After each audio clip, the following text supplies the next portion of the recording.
This is Beyond a Reasonable Doubt with your hosts, Mark Garrigus and Gary Smith. Welcome to the Sunday morning altar of BARD, where we've had quite a morning already before we've even turned on the... feel like I've already lived 2 days, Mark. Whoever thought, I always thought part of the beauty and joy of the Sunday morning BARD is that it was just kind of eases you into your day. But you got a lot going on starting 3 hours before now. Oh, yeah. I mean, look, I hope that is always our goal for the listener, is that it eases you into your day and it, soft landing for the end of the weekend. But, when you got a toddler at home, it's not always the smoothest of sailings, but that's okay. We're going to persevere. I love it. So I just sent you something that I thought was interesting. Two of the stories that have been fascinating this week have been Sam Bankman-Fried, SBF, if I've got it right, for the FTX exchange, right? I think it's Bankman-Fried, but yes, you're very much in line. Yeah. So for those who don't know, he was on the cover, I believe, of Fortune magazine within the last, couple of months. Caught my eye because he was touted in that article as, and in fact, I think on the magazine cover, is the next Warren Buffett. And do you remember this? Yes, I do. I'm pulling up the image right now so that our fans can see as well. Here it is right here. Yeah, exactly. I mean, what's the date of that? Let's see here. That is September 2022. Wow, very topical. Yeah. I'm going to go with no, by the way. So then I noticed today somebody was putting out there, if it's true, if you can believe it, the other kind of, and for those who don't know, aren't in the weeds, this young man who's 30 years old, I believe. Correct. Something for a cryptocurrency exchange, and was being reported as recently as the last 30 days that there was going to be either a takeover or a merger, which fell apart. And that it looks like during the due diligence period that there were some red flags. And then I noticed that there was Mr. Wonderful, Kevin O'Leary, who was invested in this group and has now, they've saved the tape to shove it in his face and about was the safest place to put your money. Apparently, somewhere in the neighborhood of 30 or 16 billion was evaporated overnight. And it looks like that there's all kinds of agencies sniffing around. It would not shock me to see the SEC involved, although for those with a very short memory, one of the president's picks was not confirmed because I believe it was she had testified in front of Congress and that she wanted to regulate this space. Interestingly, that's exactly what Kevin O'Leary was arguing in the interview I saw yesterday with him, that the space should have been regulated. So instead of hassling, the small businesses with regulation, one would have thought that this, with the billions, if not $1 trillion amount of assets that are in it, should have been one of the first places to be regulated. I mean, now, one would think, yeah, absolutely.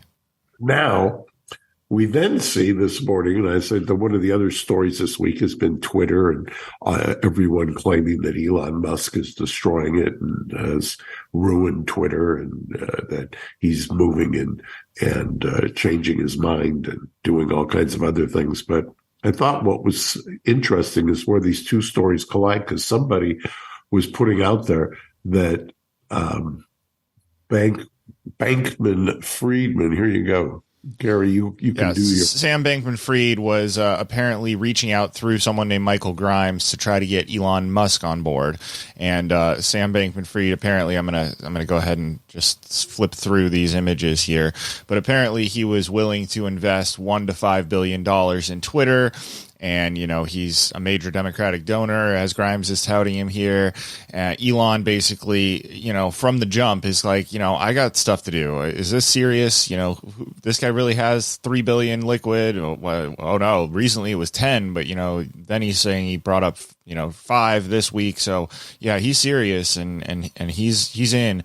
And basically Elon, the tech email account that released these transcriptions, Elon then replied to it and said, "Yep, that's me, and my BS detector went off, so I didn't think he had 3 billion." So for those who are constantly taking pot shots at him in real time, it doesn't look like it was a long courtship between the two of them. It looks like he immediately detected that there was something going on that apparently a lot of other people missed. It's a horrible story. And I've mentioned quite a few times, I think, that watching speaking of Warren Buffett in that article, the idea that Fortune would call him the next Warren Buffett after anybody who watched Charlie Munger and Warren Buffett at the Omaha Berkshire Hathaway capitalist fest that they have talk about the idea of the Bitcoin and this whole area as rat poison squared, I think is the term they use, kind of with a throwback to a different generation. Yeah, no, they're clearly. Warren Buffett sees things in the tea leaves. I think it's safe to say that. I think the gentleman has a proven record of being able to sort of look down the road 5 or 10 years and sort of see what might come to pass. He's not perfect. He's made mistakes for sure, but I'd certainly follow his advice over most others.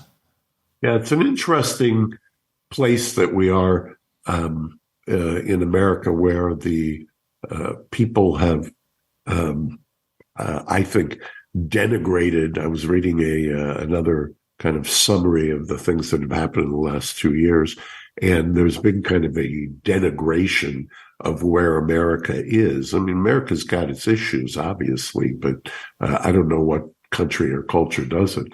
But the one thing that you do see is there's nothing stronger than the dollar in the world. You take a look at it vis-a-vis the euro and take a look at it against pegged to the Chinese currency and other currencies, and it's really quite resilient and has been. So it would be rah on a Sunday, but just an interesting emperor has no clothes in terms of this FTX situation. And I think what's going to happen is it's going to, people talk about a contagion in the markets.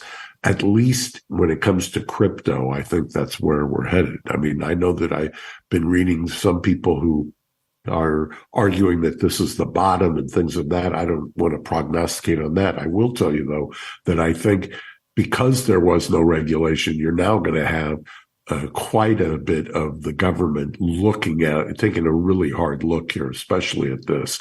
And when you have a bankruptcy trustee doing kind of a deep dive, I think that's where a lot of this could get uncovered. Yeah, I think so as well. And it's I'm old enough to remember when people were tweeting out that if you were to not buy Bitcoin at 50,000 a coin, you were, the stupidest person in the world. Absolutely. You're just stupidest person ever. And you might as well go back to powering your car with 2 sticks trying to create fire. It's just the prognostication that comes out of the crypto world is fantastic to watch, especially if you don't have any real money in the game, because then you can just kind of be a spectator and watch a sport. You bring up some of the problems that we have in this country, and I'd like to drill down even a little bit more locally to our county, or maybe your county, now that I'm down here behind my orange curtain. Behind the orange curtain. Yeah. Well, look, a 45-mile commute in Southern California isn't fun, but there's a reason that I do it. So, but to LA County, we didn't talk about it yet with Adam, but I am floored by the fact that Measure A passed with almost 70% of the vote.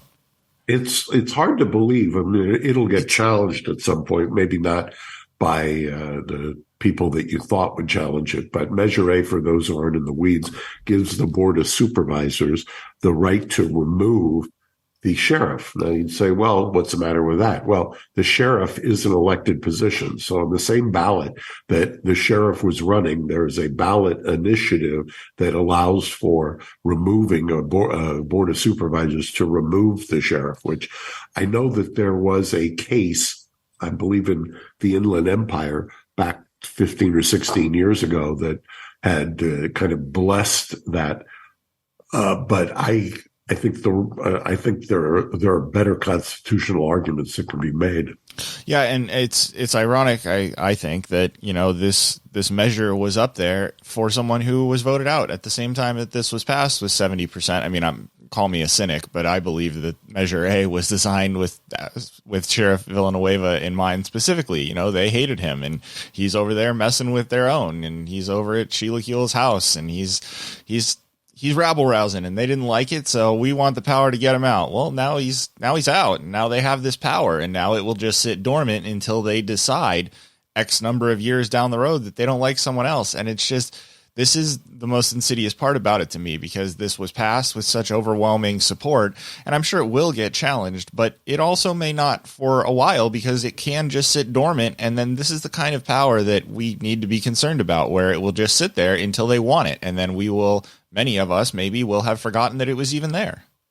And you won't realize it or understand just how insidious it is until, to take your word, until you have a situation where somebody in law enforcement thinks twice because they know that that's in the background. So it's an interesting situation. I guess the last thing tie together, we talked about bankruptcy.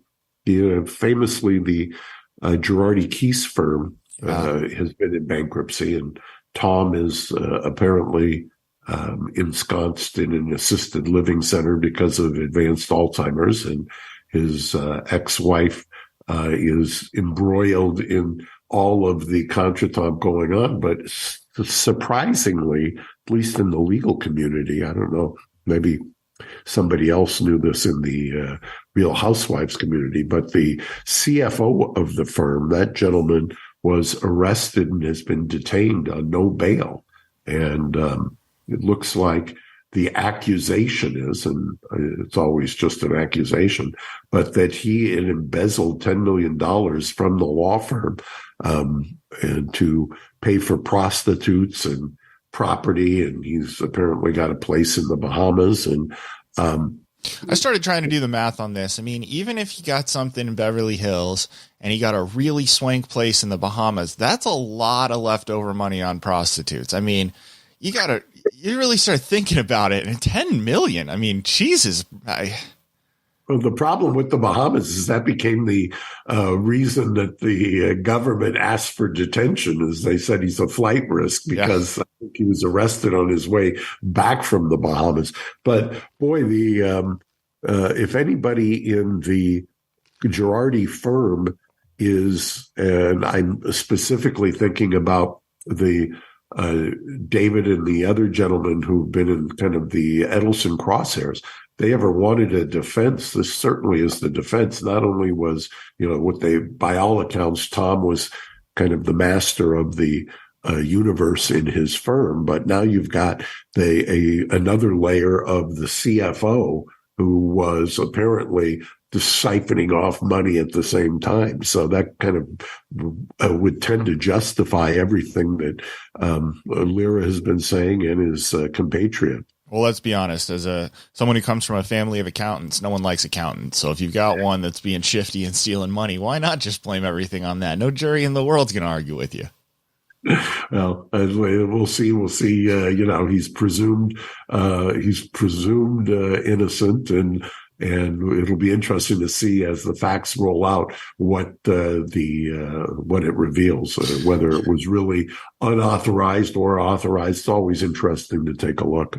Well, we'll be keeping an eye on it, and I know that if I take my eye off the ball, my wife will smack me in the head with a baseball bat because she'll be watching. So we'll keep an eye on it. And by the way, Erica, so she'll probably be watching with Erica, because Erica will, I'm sure, whoever's representing her is going to be keenly interested in this, because it gives another layer of how is she supposed to know if they didn't, and this was the guy who was the gatekeeper. Right, exactly. And it calls into question any record keeping that was done and XYZ. I mean, it's just, yeah. So everyone will be watching that carefully, us included. Mark, thank you so much for carving out a little time on a Sunday. Go enjoy the rest of your day. Watch some football.